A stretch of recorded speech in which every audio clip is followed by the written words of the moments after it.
Alright guys, it's jerningham here again. COVID-19 London restrictions increasingly likely. Boris Johnson speaks in and says we are seeing a second wave coming in, which we already know it's been coming in for a long time, this second wave all over the country.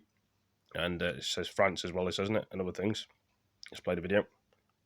We are now seeing a second wave coming in. We've seen it in France, we've seen it in Spain, across Europe. It's been absolutely inevitable that we would see it in this country. Roughly 1/5 of Britain's population is now under some form of renewed COVID restrictions. Tough decisions will have to be made as the country heads into winter. But for now, the Prime Minister says he does not want another full lockdown.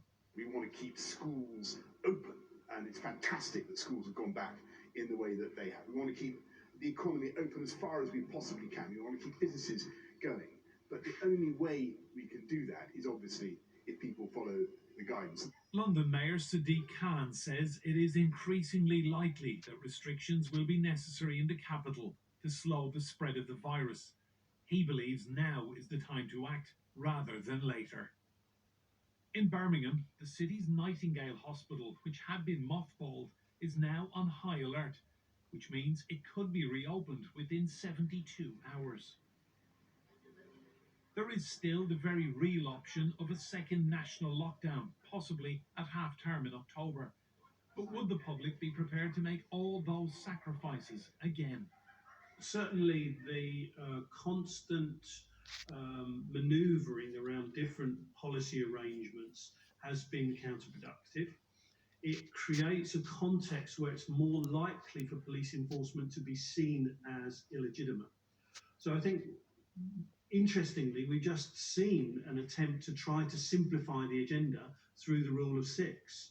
But in actual fact, what that's done is create some complications and some ambiguities about what is and what isn't allowed. Cases are now doubling every 7 to 8 days. So too, hospital admissions. Well, demand for COVID testing has rocketed in recent days. In some areas, the R rate is now as high as 1.4. Public Health England say that's a good indicator that things could be about to get a lot worse. As with so much of this crisis, the situation is constantly changing. The Prime Minister says when it comes to getting COVID back under control, everything is now under review. Enda Brady, Sky News. Right, mixed.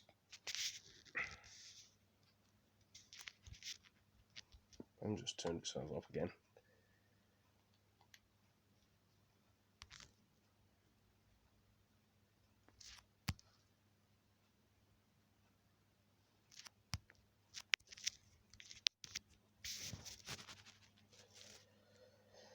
Well, the phone decided to go off.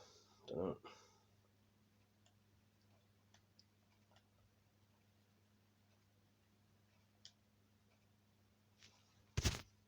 Day 4.5 hour.